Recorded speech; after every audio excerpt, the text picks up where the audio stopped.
First, let me thank President Dennison for his continued support of this important and influential series. The university and the greater community benefit from the opportunity to hear outstanding figures from all over the globe. President Dennison, thank you.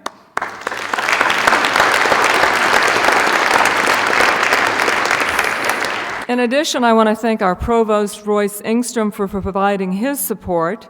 The Provost's office is the co-sponsor for this particular lecture.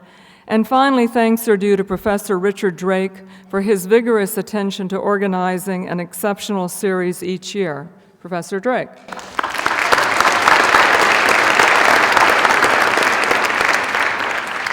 I met tonight's speaker, David Buss, when he was 17 years old, back when we both spent much of our time on the University of Texas campus in Austin. He and I and another guy, Stan, were all working in or around the psychology department in Mays Hall. One of us a secretary in the department, one the son of a professor there, and the third the staff person running the Xerox and mimeograph machines, for those people who know what those are. Austin at that time reminds me of Missoula today. All things seemed possible with hard work and a sense of purpose. The campus was alive with excitement, and the university was a vital contributor to the community. Each of us, Stan, David, and I, jumped in and finished bachelor's degrees in psychology at the University of Texas, and then headed off to different graduate programs at Berkeley and Cornell in Minnesota. And we each discovered our passion for research and teaching and put together careers that allowed us to pursue those interests. I myself in perceptual and cognitive development, Stan Kuchai in specific language learning, and David in the study of individual differences. Since that time, David Buss has become eminently successful, developing into one of the most cited psychologists in the world. His career path has been remarkable.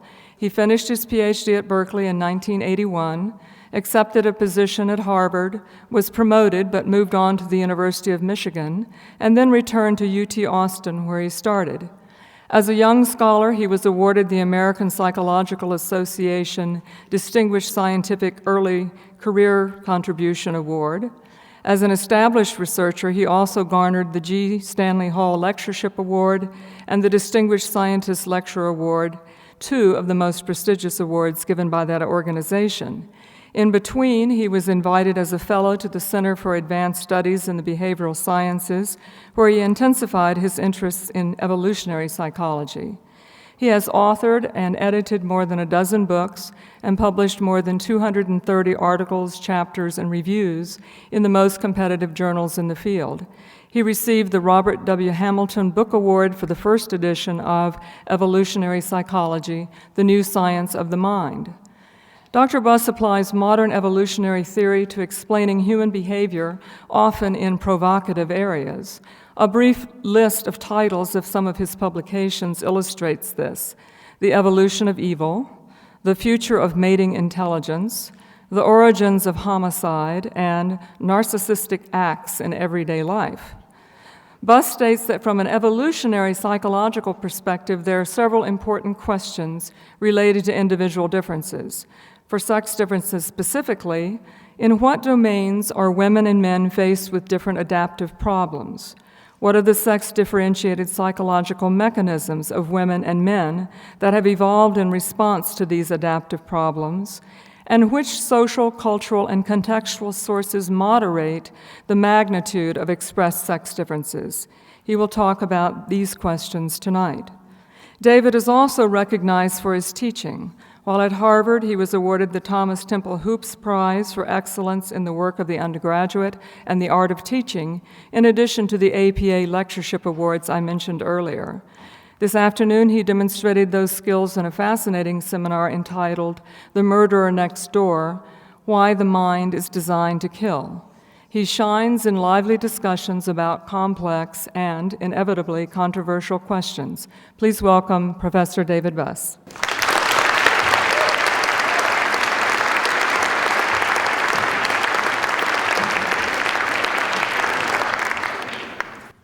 Well, thank you very much. It's a tremendous delight to be here, and thank you for that kind and lovely introduction. This is my first time in Missoula, and I think I'm gonna move here, if that's okay with you. It's really a truly beautiful and spectacular place with superb professors and colleagues. So anyway. Maybe I can convince them to offer me a job here. But in the meantime, I have to give a talk to you today about human mating strategies. And I'd like to start out talking about human mating strategies through an unusual window. And that's the window of conflict between the sexes. And this is a topic that's been interesting to me for a long time, in part just because I've observed that men and women sometimes get into conflict with each other. And when I first started studying conflict between the sexes, I developed what I call an ACT nomination procedure, where I simply asked several hundred women to tell me, to list all the things that men they have known have done that have irritated, angered, annoyed, or upset them. And women were very vocal on this issue. And in this first study, and then I asked men the analogous question. And in this first study, I came up with 147, I think that's right, 147 ways in which you can upset or anger a member of the opposite sex. And scaled by, if you, depending on how upset you wanted to make them, you could pick just the right one.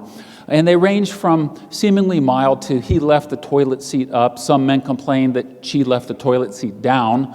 To more severe forms of what I call strategic interference. So things like verbal abuse, emotional abuse, physical abuse, sexual abuse, and other forms of conflict between the sexes.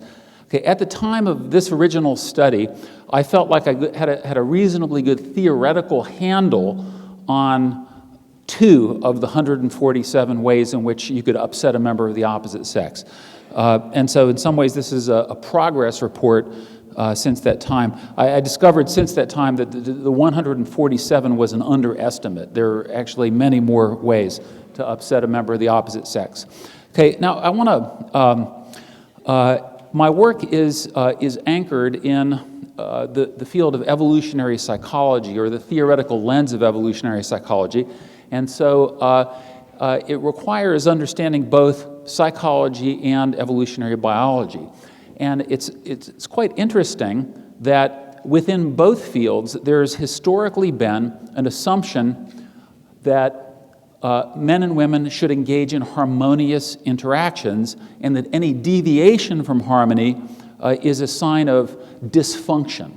So if you're a psychologist, if you're a couple and you have marital conflict, you need to go to marital therapy and get it fixed. Within biology, the assumption was that males and females of the same species got together and cooperatively hooked up and mated and reproduced for the joint harmony of their mutually reproduced offspring. Well, that assumption turns out to be problematic in both fields. It's difficult to reconcile with the observation that males and females get into conflict quite often and over a number of different issues.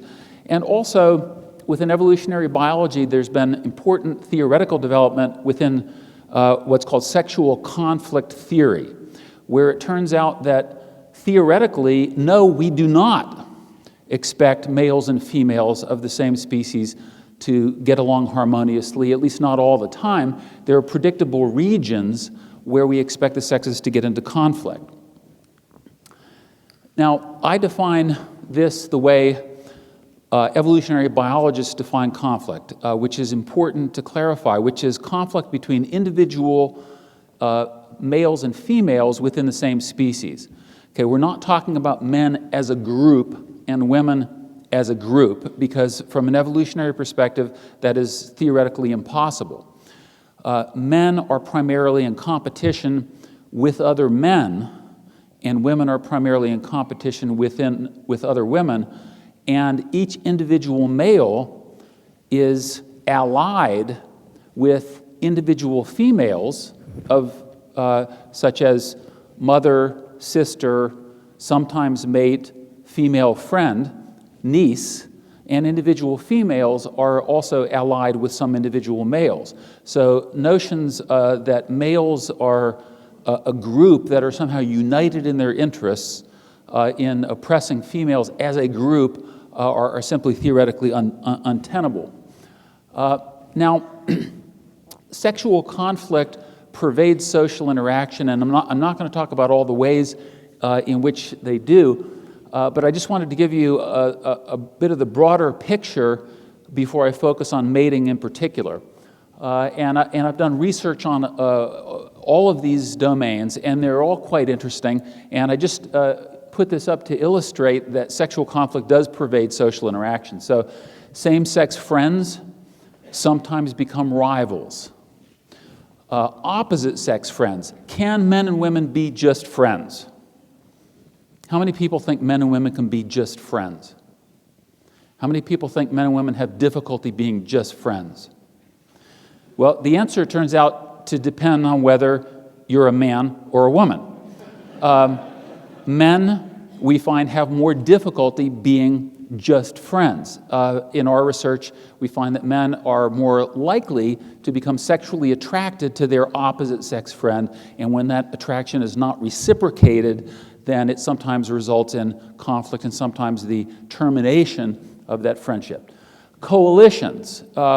If you live in the Yanomamo in Venezuela, and you are living on the night before a tribal raid, the males banish the females from the coalition because the presence of females creates jealousies because females have had relationships with different members of the males within the group.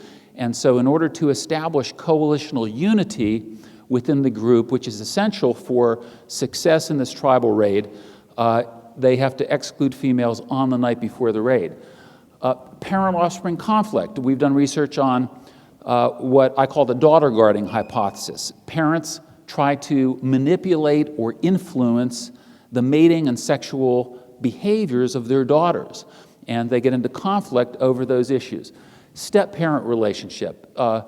The sexual abuse in step-parent relationships is almost always stepfather, stepdaughter.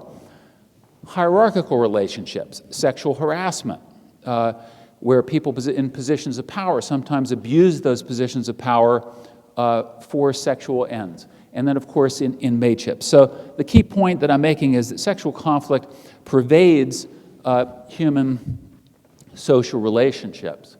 Now, what I'd like to talk about is sexual conflict along a temporal dimension, sexual conflict prior to mating, so on the mating market, so to speak. How do men and women get into conflict on the mating market? Sexual conflict after a mateship has formed, and then sexual conflict in the aftermath of a breakup. And you might think that, boy, I've gone through this process, I've been on the mating market, been through the relationship, and I'm finally rid of this person. But not always. So we're going to get into some of the darker sides of mating in the aftermath of a breakup, stalking and murder. Sexual conflict prior to mating. I have to, as Arlene was generously pointed out, evolutionary psychology provides a meta-theory of sex differences, and that's why I have to issue what I call my Surgeon General's warning. I usually issue 3 Surgeon General's warning, and this is the first one, and this may be the only one that I'll issue tonight. But I issue this because some people, the notion that men and women differ in ways other than because their parents gave the girls Barbie dolls and they gave boys the Tonka trucks, The notion that there might be evolved or innate sex differences is upsetting to some people. And so I wanted to give you the theoretical logic of where we expect to see sex differences and where we expect to see similarities between the sexes, and that is this. As Arlene mentioned, we expect to see sex differences solely in those domains in which the sexes have faced different adaptive problems over human evolutionary history. We expect to see sexual similarity in those domains where the sexes have faced essentially the same adaptive problems. So, example, both sexes have to eat. Both sexes have similar taste preferences, not identical, but similar. Where do the sexes differ in their taste preferences? When females become pregnant, they face an adaptive problem that no man ever faces. And that adaptive problem is avoiding ingesting substances that are called teratogenic, that is, harmful to the fetus. And substances, minute substances, for example, that are contained in broccoli, which are harmless to adult males and females, can be harmful to females, the fetuses of those females during the first trimester of pregnancy. And so, and of course, they're feeding for two. Post-pregnancy, post-breastfeeding, female taste preferences return to being very similar to male taste preferences. The key point is, when the sexes face a different adaptive problem, we expect to see sex differences in not just their physiology and biology, but also in their behavior, their psychology, and in their strategies of human mating. So, where have they faced different adaptive problems? These are what I view as the most important domains in which the sexes have faced different adaptive problems. Okay, it's just a fact of our reproductive biology that fertilization occurs internally within females. It's not a law of nature. In some species, fertilization occurs externally to both sexes. So certain fish species, the female swims along and lays her eggs, and the male swims along and deposits his sperm on the top, and then they both go off to the singles bar. Or in the case of salmon, they just die. But in our species, and in all 4,000 species of mammals, and in all 257 species of primates, fertilization occurs internally within females, not within males. That means that males have faced an adaptive problem that no female has ever faced. And that is the problem of paternity uncertainty or genetic cuckoldry. So as far as I know, no woman has ever given birth, and as the child is coming out of her body, wondered, gee, is this kid really my own? There's some cultures use the phrase mama's baby, papa's maybe, to describe this asymmetry. Men can never be sure. Now, this can result in a sex difference known as misdirected parental investment. So men could invest 2 decades of his resources and commitment in a child in the mistaken belief that that child is his own, when it in fact it is not. Now, the actual rates of genetic cuckoldry vary, but the estimates are in human populations they range from about 9 to 13%. So that means that, let's say conservatively, let's say 10% just to round it off. That means 1 out of every 10 of you in this room has a genetic father different from the father that you, or it could be me actually. I could be one of those 10. I'm not exempting myself at all. Now, another key feature is the second one, obligatory parental investment, which is kind of a mouthful and needlessly jargonistic, but all it means is, what is the minimum investment a woman has to put in to produce a single child? What is it? Yes, exactly, 9 months. And it's obligatory in the sense that women don't have a choice about it, right? They can't say, well, I'm busy with my career, I just prefer to only invest 2.5 months and then get back to work. It's obligatory. It's just part of our reproductive biology. What is the minimum investment that men have to put in to produce that same child? Well, I heard 10 minutes and then I heard it 10 seconds. There are individual differences. But even if it's 10 days, you can see that the minimum is substantially less than it is for women. Now, this is a very profound fact of our reproductive biology, and it would be astonishing to an evolutionist if this fundamental sex difference in obligatory parental investment produced absolutely no sex differences in behavior, psychology, and strategy. And as I'm going to hope to show that it has. Two other important features, cryptic ovulation and concealed ovulation. Cryptic ovulation, I have to qualify that by saying that ovulation is relatively cryptic in humans. The standard wisdom is that it's totally concealed. And that's largely correct in the sense that a man cannot walk into a bar and say, oh, yes, she's ovulating, she's not, she's ovulating, she's not. There's not like a neon sign advertising ovulation. In sharp contrast to our closest primate relative, the chimpanzee, where ovulation is a very visible and detectable signal. I did have a male graduate student who claimed that he could detect when women were ovulating, but he turned out to be false in many of his claims. So, but nonetheless, there's some evidence that there are some subtle physical and olfactory changes that do occur across the female ovulation cycle that are potentially detectable. So that's why I have to qualify that slightly. And the other important issue is that it's cyclic. And I'm going to get back to this a little bit later, because once the female egg is ovulated, it is only viable for a very brief window. And that window is 12 to 24 hours. And what that means is that there's the potential for, because males are relatively clueless, and because this very important event is happening cyclically, there's a potential for female strategic adaptations to evolve that are tethered to the ovulation cycle. Okay, now, causes of conflict. Three of the most important causes of conflict between the sexes have to do with short-term mating, sexual infidelity, and mate poaching. And these are three strategies that humans have. In my view, humans have a menu of mating strategies. We don't just have one mating strategy. We do have long-term committed mating where you fall in love till death do you part, and then you die.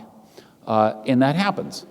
But we also, and I know this won't come as a shock to you, it's not our only mating strategy. Some engage in short-term mating, opportunistic mating, what's called in the avian literature EPC mating, or extra-pair copulation mating, and then humans are very good at mixing and matching mating strategies. So we do serial mating, and I don't mean Cheerios, and we do sometimes long-term mating interspersed with bouts of short-term mating. But these are three mating strategies that produce a lot of conflict between the sexes.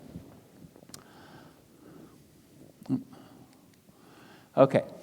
I'm going to just give you a couple of studies that show the important consequences of this sex difference in obligatory parental investment. Okay, and that is that males have a fundamentally different psychology of short-term mating than females do. I'm going to talk about female short-term mating a bit later, but I want to talk about males first. Sexual overperception bias is one of them. Classic case, so this is a study where we present people with cues. So let's just take one. The woman invites the man back to her apartment for a drink. To what degree does this indicate that she is sexually interested in the man? So we ask men this, and we ask women this. So it's the same cues, and what we find is that there are sex differences. Men say, oh yeah, she invited me back to her apartment for a drink. It's a no-brainer. She wants my body. And women say, well, yeah, might be some interest, but maybe I just want to have a cup of coffee and get to know him better and then evaluate things. Sexual overperception bias. Classic case is, woman smiles at a man thinks she's interested in me. And no, a smile is an inherently ambiguous signal that sometimes indicates sexual interest, sometimes indicates friendliness, sometimes anxiety, sometimes politeness. It's an inherently ambiguous social signal. The Florida study, a behavioral study. Now, we can't do these in Texas because we have ethical review boards. But in Florida, they have, I guess, a different set of standards for these things. But this was a study, it was a behavioral study where they had men and women who were, we call them in psychology, Confederates, and this doesn't mean people from the South. It means members of the experimental team. And they had male and female Confederates simply walk up to members of the college campus, on a college campus, and say, of the opposite sex, say, "Hi, I've been noticing you around campus. I find you very attractive. Would you," and they asked them one of three questions, "would you go out on a date with me? Would you go back to my apartment with me? Would you have sex with me?" And they simply recorded the percentage of individuals who agreed to these three requests. It was a between groups design for those interested in design issues. And they simply recorded the percentage of individuals. And of the women approached by the male Confederates, to my surprise, 50% agreed to go out on the date with the guy, 6% agreed to go back to his apartment, and 0% agreed to have sex with him. And women in the sex position thought it was a rather peculiar question, just walking up, say, "Hi, I've been noticing around campus, would you have sex with me?" Of the men approached by the female Confederates, interestingly enough, 50% of the men agreed to go out on a date with the woman. And when I showed these results to a male graduate student of mine, he started employing this as a mating strategy. 69% agreed to go back to her apartment, and 75% agreed to have sex with her. So for those who are still skeptical that men and women have different sexual psychology, I just draw your attention to these last figures, 0% versus 75%. And of the men who declined, which 25% did, several were apologetic about it, citing a fiancé or parents in town, asking for a phone number and a rain check. Very, very different responses. So how does men's short-term mating strategy produce conflict? Well, here I have to introduce a concept, and it's the concept of reciprocal, sexually antagonistic coevolution. And coevolution is an extremely important concept, and it's typically used in evolutionary biology in the context of predators and prey or parasites and hosts, where you have these coevolutionary arms races. So parasites are evolving all the time within our bodies, and we evolve defense mechanisms to combat those parasites, and it's this perpetual coevolutionary arms race. Similar coevolutionary arms races occur between the sexes within the species, within our species. So basically, and I'll illustrate this, you can have an offensive adaptation in one sex that creates selection pressure for a defense to combat that offense in the other, and a perpetual coevolutionary arms race. Let me just give you an example of this. So let's just say, hypothetically, that you have an adaptation in males that causes greater sexual persistence than it's in the interests of the female to succumb to. If that occurs in this hypothetical example, that will result in a decline in female fitness. And fitness, I'm just using this in the sense that evolutionary biologists use the term. Reproductive success would be another term for that. This in turn will create adaptations in females to resist that male sexual overpersistence, which will result in a decline in the males who are pursuing that strategy because it's less effective, which will result in a coevolutionary arms race where males will either become more sexually persistent or develop adaptations to circumvent or counter the female defenses. So, example, I'm not saying this occurred, well, I actually am saying this occurred. Men sometimes lie. Sometimes males might deceive a woman about the depths of his feelings in order to obtain a short-term sexual encounter. women who are victims to that sexual deception suffer, okay, because they think he's committed, he's going to invest in me, he's going to invest in my children. Of course, they don't think these things logically. They don't think.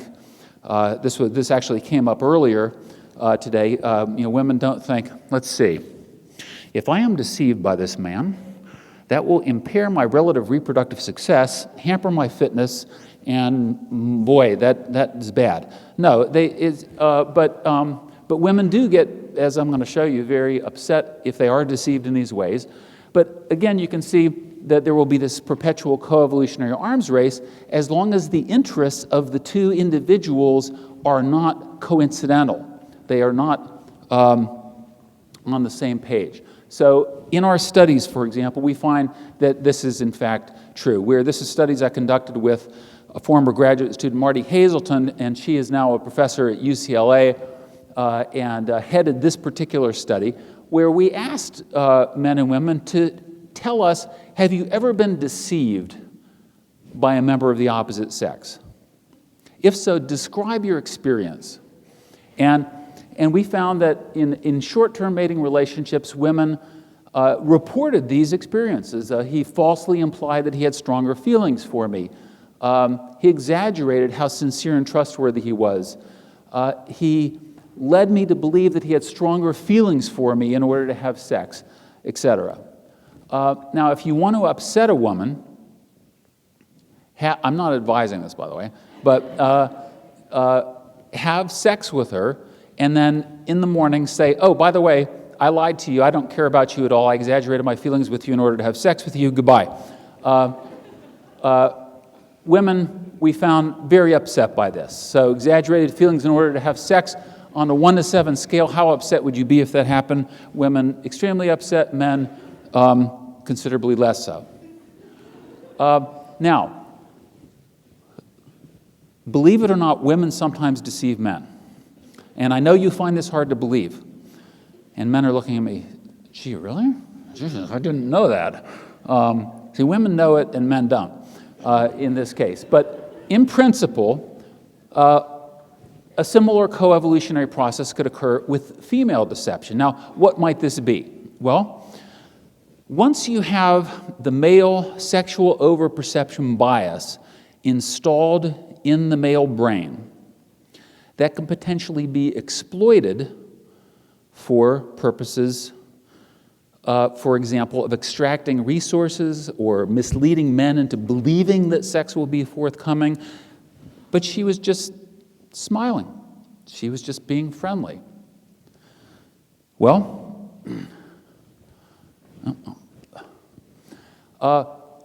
so falsely imply sex to extract resources. We expect male defense, an emotion, to be upset about that form of sexual deception. Or another form is what I call the bait and switch tactic, to imply costless sex and then intercalate herself into the man's mind for long-term mating so that he wakes up one morning and realizes that he cannot possibly live his life without her. And as far as we know, there are no known defenses against that strategy. Men, more than women, do report having experienced these forms of sexual deception, and men report being more upset about it than women. So sometimes when I show this slide, sometimes people say, well, maybe women are, women, they're just more emotional than men. Maybe they're upset about everything. Well, it's not true. There are some things that men are more upset about than women. It's more domain specific, if you will. Led him to believe that sex was forthcoming, but said no at the last minute. Men more upset about that than women.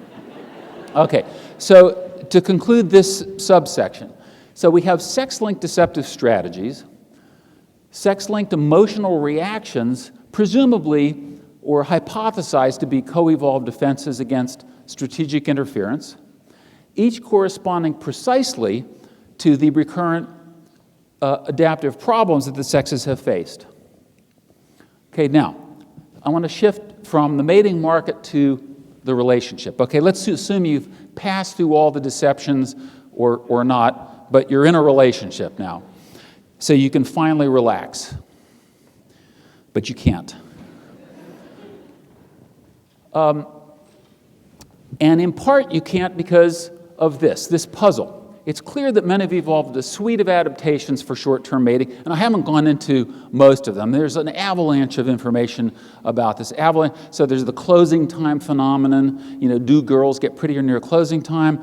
In men's eyes, they do. As the window of short-term mating begins to close, men find all the women in the bar to be dazzlingly attractive. And it's statistically independent of the beer goggles phenomenon. So if you statistically control for alcohol consumption, men still have this closing time phenomenon, literally a perceptual shift in how attractive they find women. So there's no doubt that this is it's one of the most well-documented psychological sex differences in the field of psychology. Okay, but here's the paradox. Mathematically, the numbers of short-term matings have to be identical for the sexes given an equal sex ratio. Okay, so in other words, if there are 100 males and 100 females in the eligible mating pool, every time a man has sex with a woman that he's never had sex with, a woman is simultaneously having sex with a man he has never had sex with. The distributions, of course, don't have to be identical, but the means have to be identical. So, which raises a puzzle. From an evolutionary perspective, the evolution of men's short-term mating psychology is very, very straightforward.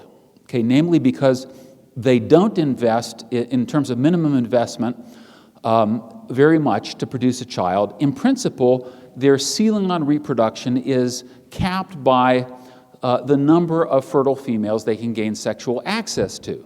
So men, historically anyway, as they add sex partners, that they could increase their reproductive success. Women cannot. So imagine an ancestral man and an ancestral woman having sex with 500 members of the opposite sex during the course of 1 year. Okay? Absurd, of course, perhaps. But how many offspring can the man produce versus the woman as a result? Women can't produce any more than one offspring per year. Adding additional sex partners does not increase her reproductive success. And so the puzzle is, so why would women ever engage in short-term mating? Why would they ever double mate? Why would they ever have EPC mating or short-term mating? Why would they ever do this? It's a puzzle. It's a puzzle because there are costs associated with it, and we know these costs.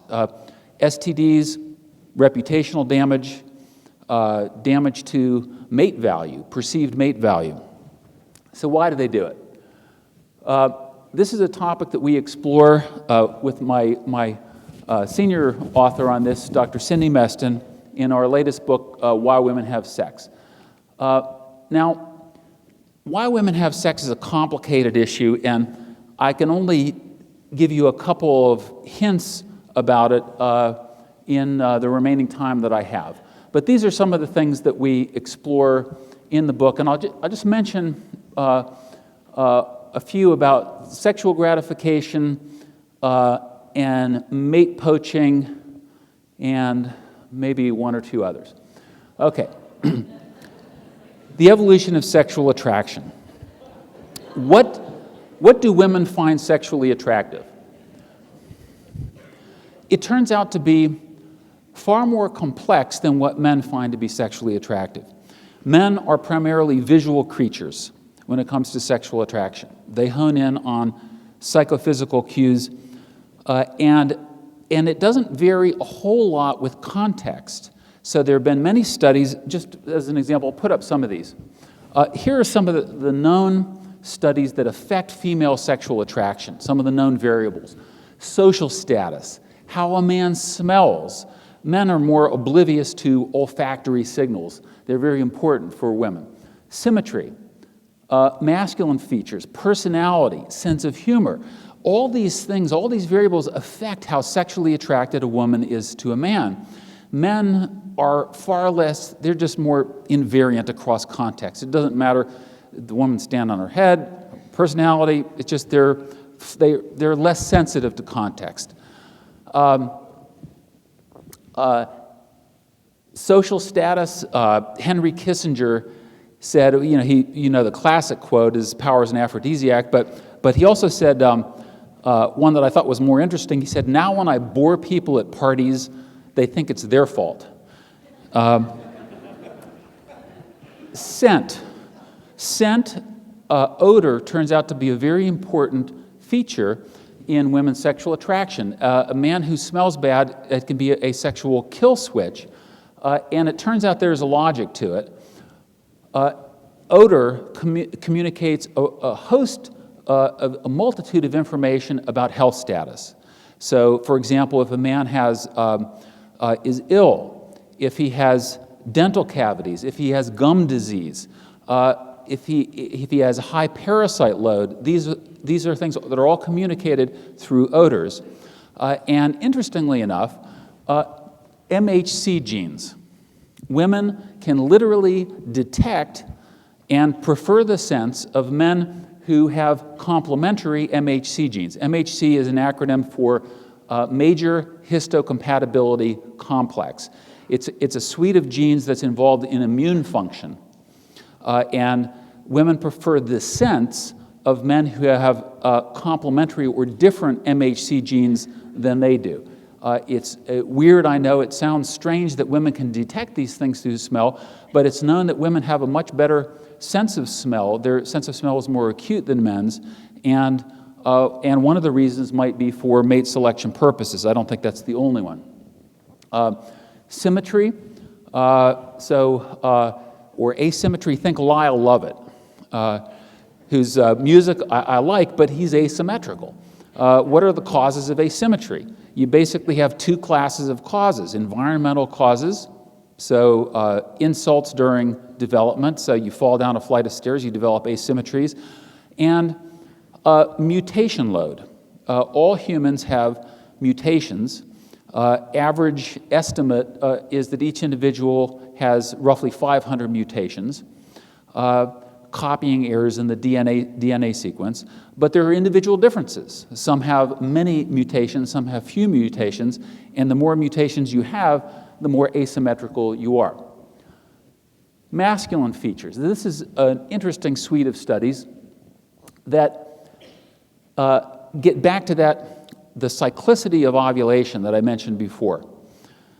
Women's sexual attraction shifts at the ovulation cycle, and it shifts to preferring men who have more masculine faces, more masculine torsos, that V-shape, high shoulder to hip ratio, and more masculine voices. So I can't do it, but women at ovulation prefer the James Earl Jones voice. James Earl Jones. If you've ever seen him, I can't do it because I'm not James Earl Jones, but he can say the alphabet and it sounds mesmerizing. A, B. Okay, just as an example, of one of the studies. If you're a woman in the audience, tell me which of these guys you find attractive. Raise your hand when I ask you. And if you're a guy, tell me which guy you think women will find most attractive. Okay, how many find this guy the most attractive? Okay, how about this guy? Okay, how about this guy? Okay, we're getting some takers here. How about this guy? Okay, more takers. How about this guy? Okay. Well, it turns out that when women ovulate, they experience a preference shift in the masculine direction. Okay, for face, body, and voice, as I mentioned, why would this be the case? Well, here's the theory behind it. I'm not 100% convinced that this theory is correct, but this is the theory behind it, advocated by my colleagues Steve Gangestad and Randy Thornhill. Testosterone we know that testosterone is bad for you, right? Testosterone poisoning. Testosterone compromises the immune system. It is bad for you. It is bad for males. Compromises the immune system, and then if the males live long enough, they get prostate cancer late in life, and the way to get rid of or reduce the incidence is they knock out the testosterone. Well, here's the theory behind it. During adolescence, when the primary masculine features are being formed, the primary bone structure, body morphology, and voice, that's when the male voice goes from the adolescence thing to the male pitch. The theory is that only those males who have a very healthy immune system to start with can afford to produce a lot of testosterone and develop these masculine features. Those men who have genetically a weakened immune system can't afford to compromise their immune system further by cranking out testosterone. And so the theory is that these masculine features are honest signals of good health cues or genes for good health. And so that women phase into this sexual attraction shift at ovulation, which is now very well documented. I was very skeptical, I must say, when I first saw the first study of it, but it's been replicated. It's a robust finding. Is that is the narrow window in which she is going to get genes that she's going to be passing on to her children. Okay, humor.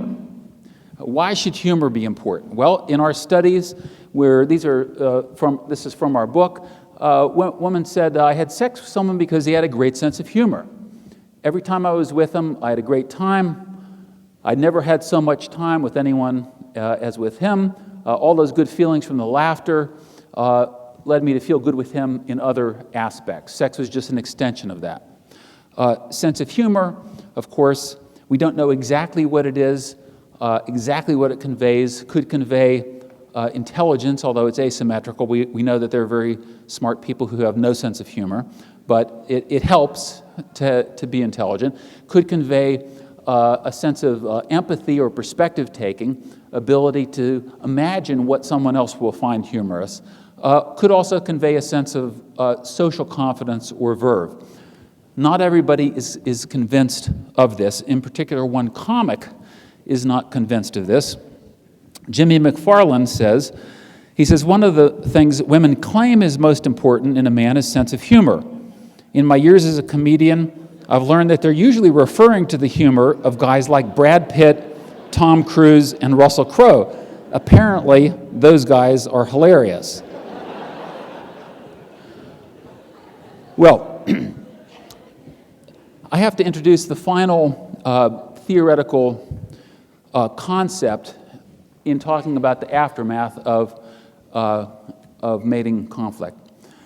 And that is that moving beyond dyadic conflict, which is what I've been talking about, conflict between individual men and individual women, social relationships don't happen in a vacuum. They happen in the context of three or more than three individuals. And this is diabolically difficult to study. In astronomy, it's known as the three-body problem. That is, mathematically, if you have two bodies in motion, mathematically, you can describe the relations between those two bodies. You add a third body interacting with those other two bodies, it gets extremely complicated. But I'd like you to imagine this hypothetical example. Optimum inclination for female infidelity from three different perspectives. Perspective of the current male, so let's say this guy here is mated to this woman. Okay, they're married and they've sworn on their marital vows to live together till death do them part. And you have a mate poacher over there, that third guy. What is the optimum inclination for female infidelity from the perspective of each of these three players? So let's take the current male mate. His optimum for her to commit infidelity, very low. He wants her all to himself and is not happy about this mate poacher being present on the scene. From the perspective of the mate poacher, his optimum for her to commit infidelity is very high. He doesn't care about that guy. He wants her. From her perspective, theoretically, the optimum could be somewhere in between. Okay, it could be that perhaps she's mated to a guy with lousy genes, but he's very committed to her, so she might get good genes from that guy, good investment from this guy. Or it could be that she's in a bad relationship, and she wants to sample the waters to see if maybe there's a better mate out there for her. So theoretically, the optimum for her could be somewhere in between these two males. So if these circumstances have recurred generation after generation, then that would create adaptations in each of the three players to manipulate the others closer to their own optimum. So this guy is going to engage in heavy mate guarding. He's going to monopolize her time, be more vigilant, monitor her whereabouts, keep his eye on the mate poacher, derogate the mate poacher to her, etc. The new male, the mate poacher, will engage in mate poaching tactics. He will befriend the couple. He will drive a wedge in the couple's relationship. He will wait till there's a little rift in the relationship and then move in and say, you know, he doesn't really appreciate you. I think you deserve someone better, like me. And she might engage in other tactics, convincing this guy that she's totally faithful while engaging in surreptitious EPC mating. This is just to show that these things don't just occur in humans. These are species known as dampwood termites. Biologists are very creative in their naming of species. Dampwood termites are termites that live in damp wood. And in dampwood termites, the male and female pair up and they form a nest within the damp wood. But sometimes when the male senses a new female outside the entrance of the nest, he will emerge from the nest and start to palpate the new female with his antennae. And if the resident female detects this, sometimes she will drag him back into the nest and use her pincers and clip off his antennae.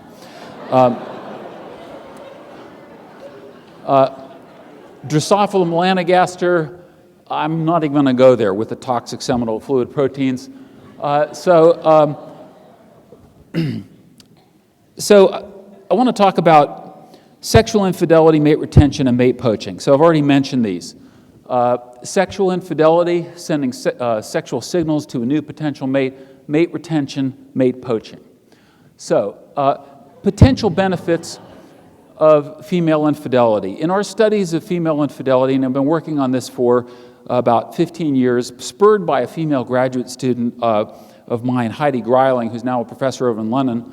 But we started out scouring the literature for all hypotheses about why females would commit infidelity. We started out with 16 of them, and through research now we've basically narrowed it down to 3 major contenders.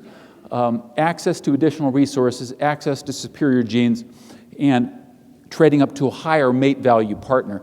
MV is just Evo speak for mate value.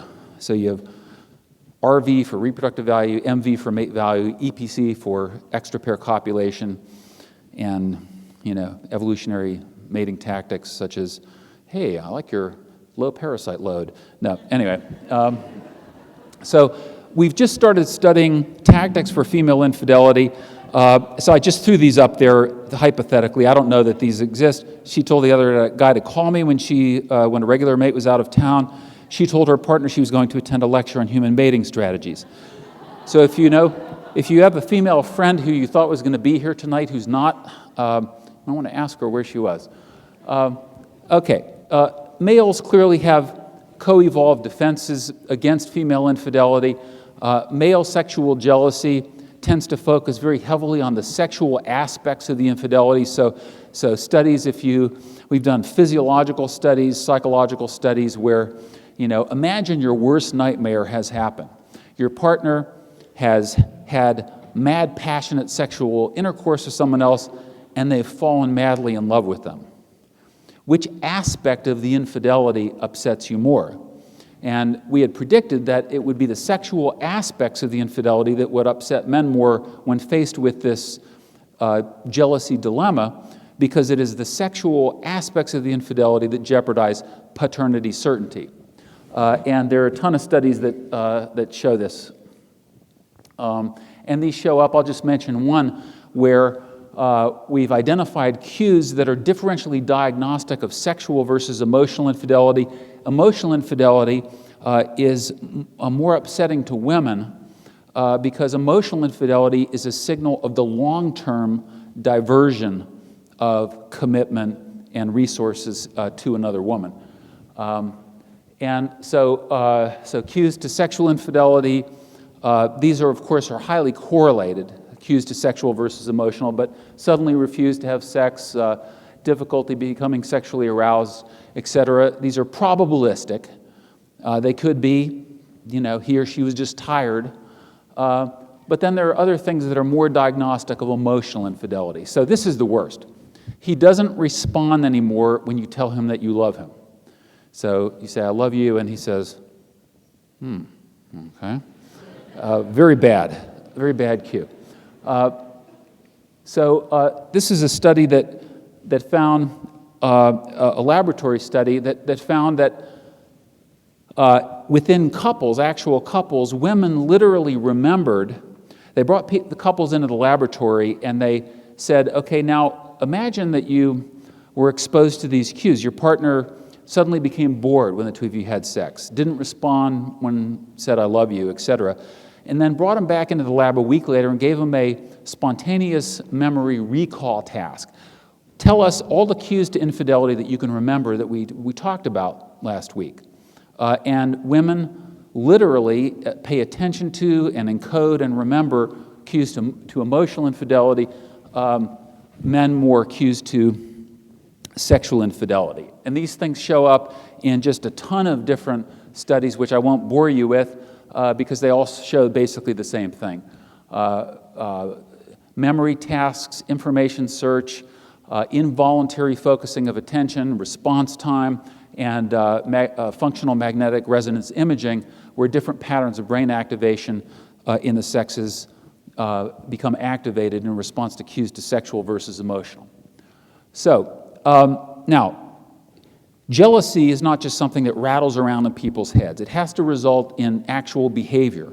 And mate guarding is one of the primary products of that jealousy. So dropping by unexpectedly to see what she was doing, monopolizing her time, becoming a slave to her. This is one interesting finding, this one, becoming a slave to her, that we've now replicated 3 times. At first I thought it was just a fluke, because the stereotype is that women are the more submissive sex and men are the less submissive, but we find in mate guarding, men engage in this submission and self-abasement tactic more frequently than women do. We found that in married couples, we found it in dating couples, and so it's been replicated 3 times, actually. And it's kind of interesting. I think it's probably, my speculation, it's a last-ditch attempt by the male. In other words, the woman's halfway out the door, and so he's on his knees. I'll change. This is the worst thing. If you hear, I'll change, I will do anything. I want to cling to you for life. Sex is a mate guarding tactic. We find that women sometimes engage in that. One woman told us there's a saying that goes, whatever you won't do, some other sister is dying to. Dating cheaters teaches you what most people think, but won't admit. If your partner is sexually satisfied, the likelihood of him cheating is lessened. And we found that sex differences in the intensity of effort devoted to mate guarding is a function of age and physical attractiveness, where men married to young, physically attractive women do more mate guarding. Women married to men who are higher in income and status striving engage in more intense mate guarding efforts. So this just kind of summarizes those. And how am I doing on time here? So, 5 minutes? Okay. 5 minutes. Mate poaching tactics. Mate poaching turns out to be a surprisingly common mating strategy. And we did the first, I got the idea to study mate poaching. I won't tell you about how I got the idea, actually. Have you ever attempted to poach someone else's mate? Well, we found 60% of men, 53% of women say that they have. Have you ever been the recipient of mate poaching attempts? Well, most people have. Have you ever had a past partner successfully poached from you? The key point is not the exact numbers, because they vary. The key point is that mate poaching seems to be a fairly common mating strategy. and I think that I know why. Those high in mate value tend to get snapped up. And so historically, if you want to attract someone who's high in mate value, often you have to attract someone who's already engaged in a mating relationship. Mate poaching, these are just some data from my another former student, David Schmidt, who extended this work to a sample of over 16,000 individuals from 53 different cultures and found similarly that mate poaching is a very common strategy.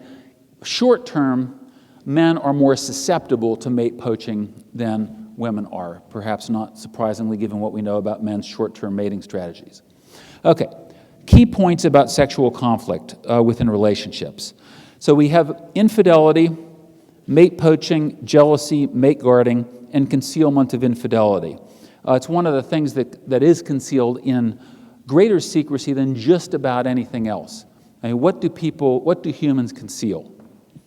Incest, murder, infidelity. I think those are probably the top three. Generally, people don't advertise it, you know. Okay, the last thing I want to talk about, just very, very briefly, because I know I'm running a little bit over, and I want to get to your questions. Sexual conflict in the aftermath of the breakup. It continues. Stalking. I want to just mention stalking. Restraining orders are just another way of saying, I love you.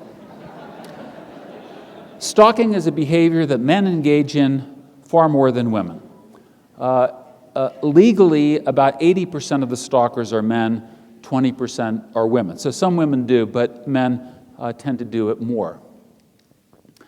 Stalking is a very interesting strategy from this triadic perspective, because stalking inflicts costs on the former mate, and this is one of the contexts in which stalking commonly occurs. Woman dumps the guy, and he doesn't want to let go. So he's parked outside of her apartment, follows her around, sends her flowers, calls her at work. He's just being friendly, sending love signals, telling her how much he loves her. But it inflicts a cost on her if she doesn't want to be with him. Also inflicts a cost on a new potential mate, because the new potential mate goes to pick her up and says, this is very weird, your boyfriend, your ex-boyfriend is parked outside your apartment 24 hours a day. I really like you, but please get rid of him and then give me a call. And then I don't want to see you till then. This is pretty weird. So I hate to use the word creative and brilliant in this context because I don't want to encourage anyone, but it is in some ways an interesting strategy. We found in our study, we've done a study of 2,500 stalking victims, and I say victims because it's very difficult to study stalkers, you know. I'd like to do a study of stalkers. All the stalkers in the audience, please come up afterwards so that I can study you. Men don't conceptualize what they do as stalking. They conceptualize it as expressing their love, showing the woman how committed he is to her. But most stalking is mating related. So here's an example. I broke up with him, and he couldn't handle it. He felt like he owned me or controlled me. When I made decisions such as this, he would just snap. I couldn't date anyone because he would just get so mad and would try to fight the other guy. This woman said that after 6 months, she started dating her stalker because there was no other males around. I'm going to skip that. A lot of stalking is triangle related in the sense that there are 3 individuals involved. A lot of it is done by ex-mates or aspiring mates. Victims sometimes give in to the demands of their stalkers. Some victims date their stalkers, not a lot, but 15% end up dating their stalkers. Some have sex with their stalkers, more men than women. Last topic, I just want to say just a few words about mating and murder. I can't end a talk without talking about murder, all right?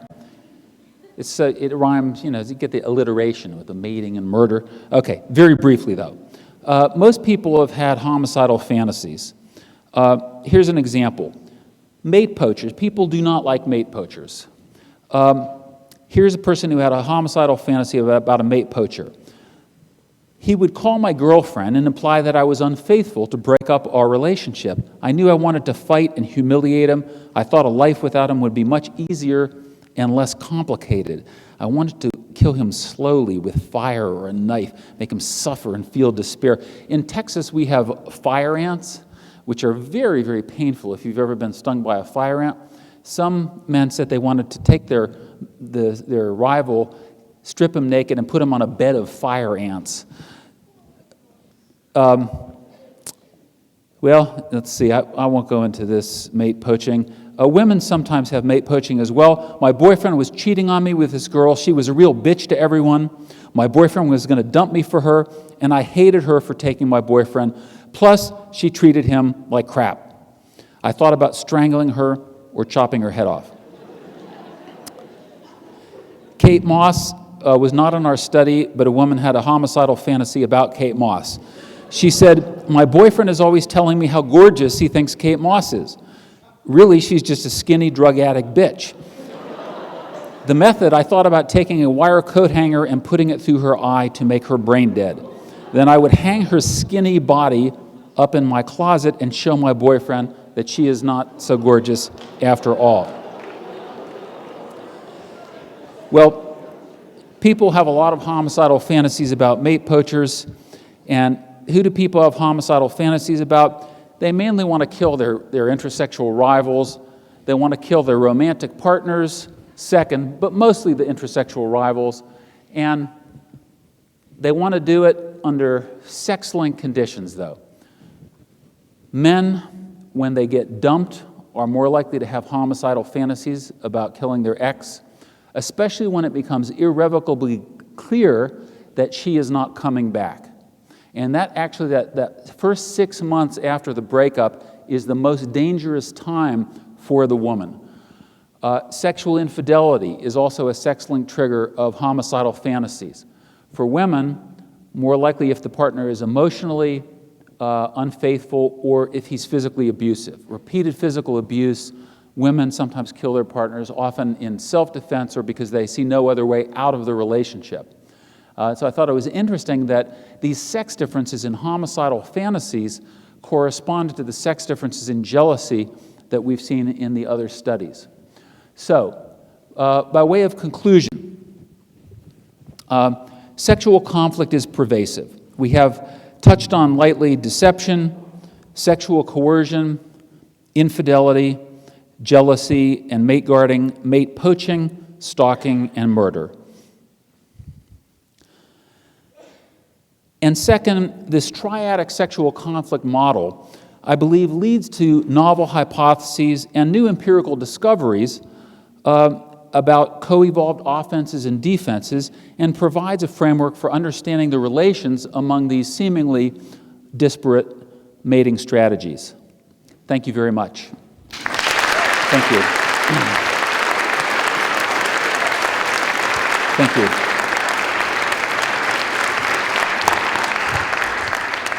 Dr. Buss will be answering questions, but I wanted to say a couple things first. We have been recording this lecture, and we're going to record the question and answers as well. And so there are microphones set up in the two hallways. I can't actually see them, but they should be there, right? Yes, okay. And so please go to one of those if you have a question, and it'd be very nice if you give us your name in addition. And then after the questions, I'll break it at some point because Dr. Buss is going to sign books out in the lobby. And so at that point, I'm going to guard him as we walk down the aisle so that people don't come running up so he can get back there to sign his books, and then you'll be able to ask him questions at that point as well. So, questions? Answer any, okay, so move back here. Happy to answer any questions. I got one. Yes, please. You mentioned murder, incest, and infidelity as three things that people guard. People conceal. The thing is, incest has got to be a much, no, not incest, infidelity is a much bigger category than murder and incest in our society, right? Yeah, in terms of frequency of event, I would think so. Yeah, I mean because these things are cloaked in great secrecy, it's hard to get accurate numbers. But yeah, for infidelity, I mean we're talking 30 to 40% for married couples, probably the best estimates. So that's a huge difference, in terms of, in terms of people admitting to murder. Then I would venture to say then that infidelity is a huge part of our society. Well, I think it's certainly an important aspect. I think it's part of our mating strategies. Cross-cultural studies show that it exists in all cultures at different rates. As far as we know, it varies by, in large cities it tends to be higher because it can be concealed more in high cities than in rural areas. But it is important and has pretty dramatic consequences. It's one of the leading causes of divorce worldwide, and of course is also one of the causes of spousal violence, or what's called domestic violence. I hate that phrase, domestic violence, because it sounds so tranquil, but and spousal murder. Estimates are that 50 to 70% of all women victims of murder are murdered by a romantic partner, so that as an ex-boyfriend or an ex-husband or a current boyfriend or current husband, the corresponding number for men is 3%. So infidelity and murder and abuse are linked problems.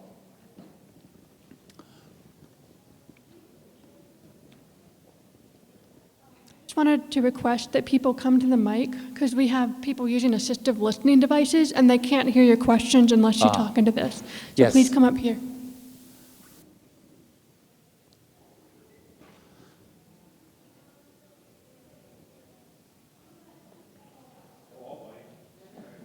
You're too late. There's, I think, a woman here.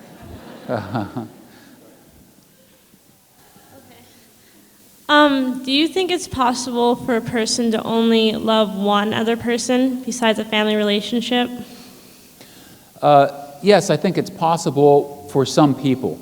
I think there are individual differences in that. Some people seem to be hooked on the infatuation stage of love, and it is almost like a drug, and there's evidence, they're starting to understand the underlying biochemical basis of that crazy initial infatuation stage, and some people get addicted to that and so need that high again and again. Other people do fall in love and live happily ever after. So I think it's possible. I don't think it's possible for 100% of the population.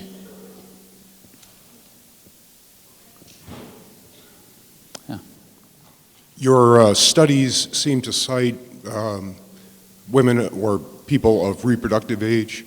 To what degree are your results mitigated once people pass that, at least consciously?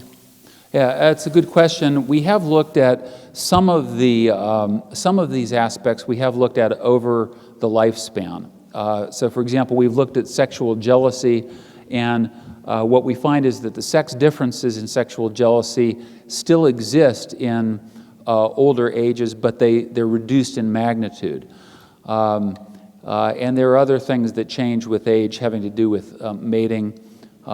Female infidelity, for example, shows a curvilinear relationship with age. It's very low at the young ages, tends to peak in the mid-30s, and then goes down. Men's infidelity is a more constant proportion of their sexual outlet over the lifespan. The female curvilinear relationship with infidelity is over age is kind of interesting and hasn't been studied with respect to why. We've done studies that show that women show an increase in sexual desire in the early 30s, and it's possible that for females, I mean, if you take an adaptationist perspective, it's possible that females are looking either to mate switch or to to reproduce once more, not consciously, of course. Or it's also possible that we know that with increasing length of the relationship, there's a decrease in the intensity of mate guarding.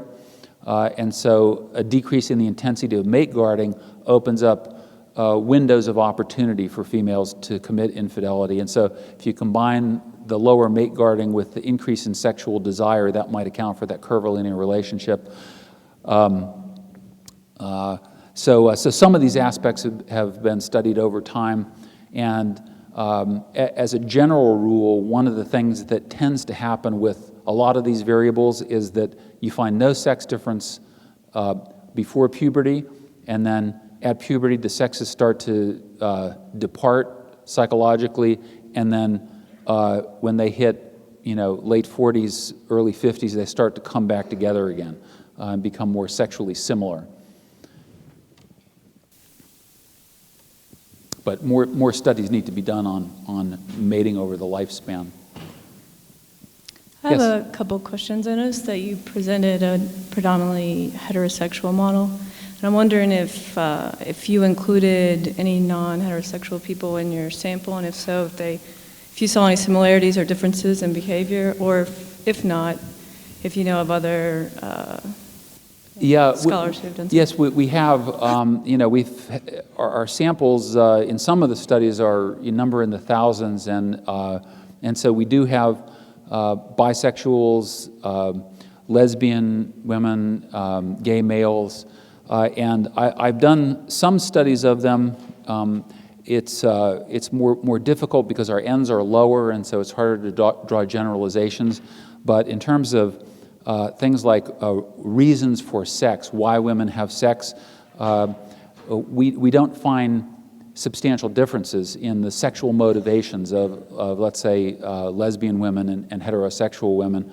My inclination, well, I have to qualify that. There are large individual differences, which I've glossed over, within these labels and categories, and so those individual differences need to be explained as well. And one of the things that I'll just make one comment on it. There was a study done of spousal or mating abuse within lesbian relationships, and the interesting finding was that this individual difference variable within the lesbian community of self-described butch versus femme lesbians, it was almost exclusively the butch lesbians who engaged in physical abuse toward the femmes. And so it's a finding that parallels the heterosexual finding, where the physical abuse tends to be directed toward from the male toward the female. So I think a lot more studies need to be done on this, but just based on existing knowledge, it looks like the underlying mating psychology is not all that different, except by virtue of the sex of the person that one is attracted to. Thank you. I had a question pertaining to the fitness of individuals, and based on your studies and observations, do you think that maybe humans have an advantage in fitness when it comes to having multiple partners, and that possibly, those that have one partner throughout a lifetime are at a disadvantage with regards to fitness? In the modern environment, all bets are off. It's a great question. In the modern environment, we have birth control technology, for the first time really in evolutionary history, effective birth control technology, and that can sever the link between our sexual behavior and reproductive outcomes. But I think that there's no question that historically, anyway, humans evolved in the context of mild polygyny, meaning men were legally permitted to have multiple mates, and there's very good evidence that in polygynous cultures, men with multiple mates have higher reproductive success. So I don't know of analogous data collected for women on that issue, but so I would answer in that way, with the historically, yes for males, unclear for females, but probably yes for some females. If I were to go into, well, I'll mention one other thing about that. There's some interesting evidence on the rates of female infidelity according to socioeconomic status. So basically, the infidelity rates tend to be lower in higher SES groups and then moderate. So because one study found it was 2% in the highest SES group, 12% in the middle SES group, and then 20% in the lowest SES group. It's possible, and this is a speculation, that women who are in the lowest SES group have more fitness gains to be had from infidelity, so to speak, than women in the higher SES groups. But that's a speculation. Thanks. Thank you. You have mentioned that the women can detect MHC genes in the males. So considering the diversity of major histocompatibility genes, I was wondering what sort of studies was done to study that? Yeah, there have been a couple now, and basically what they do is, I haven't conducted these myself. The psychologists that have conducted them are widely hated by their colleagues because they do them in the basement and it tends to stink up the whole psychology building. But what they do is they have males hold cotton swabs under their arms and to absorb the sweat. Then they take the cotton swabs, then they type the MHC genes. Then they put these cotton swabs in baggies and have women come in and just smell these cotton swabs and then rate how attractive or disgusting the odor is. And what they find is that women prefer males who have the complementary rather than the similar MHC genes. Right. Thank you. And I was wondering if you would be interested in that study in which they showed that the promiscuous and monogamous voles, they have differences in vasopressin receptors in their ventral pallidum. So that would be an interesting area. Yes, and perhaps there are analogous individual differences within humans. Interesting question. So, looks like we have 2 more.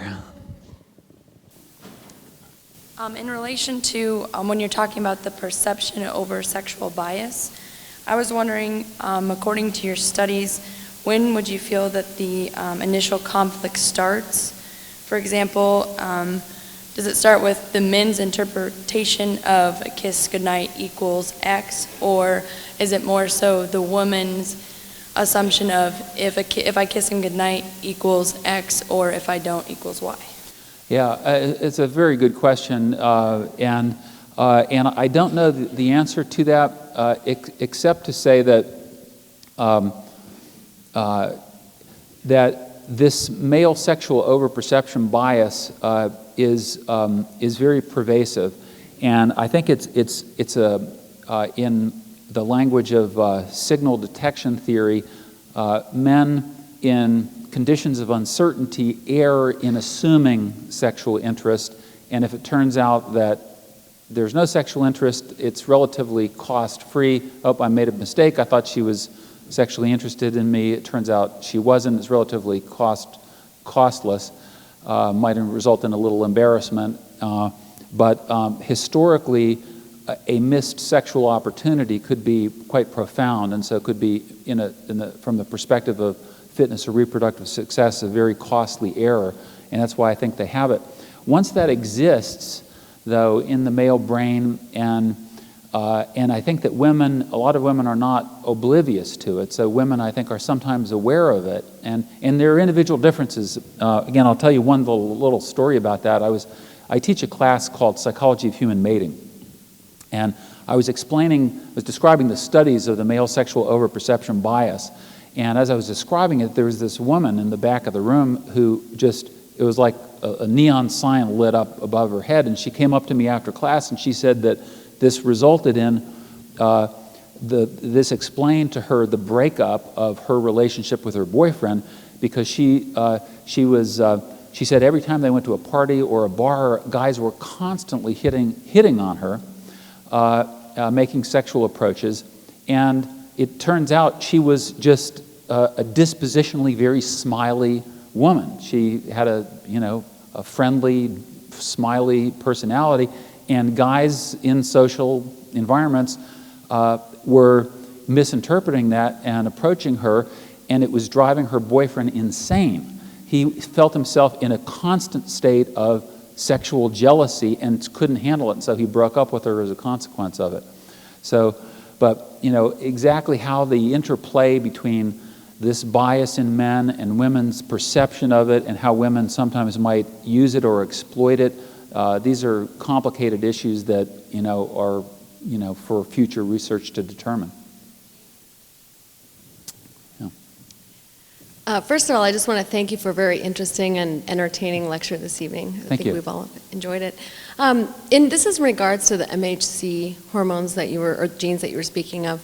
I read something quite a while back, but it had to do with scent and attraction, and it talked about how first-degree relatives tend to have, like for instance, body odor. There's sort of a natural repellent between first-degree relatives, and this article sort of expanded on that, and I just kind of have a vague memory of it. But I'm wondering if this has something to do with these same genes that you're speaking of.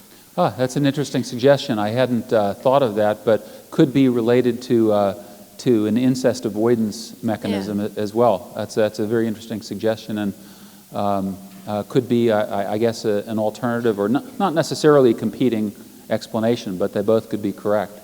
Because there's very good evidence based on other studies that humans do have incest avoidance adaptations. So, thank you. I think we ought to thank him again and let you have a chance to go down and sign some books, and then I'm sure people can get in line there and ask a few more questions. Okay, yeah. So thank you again. Thank you.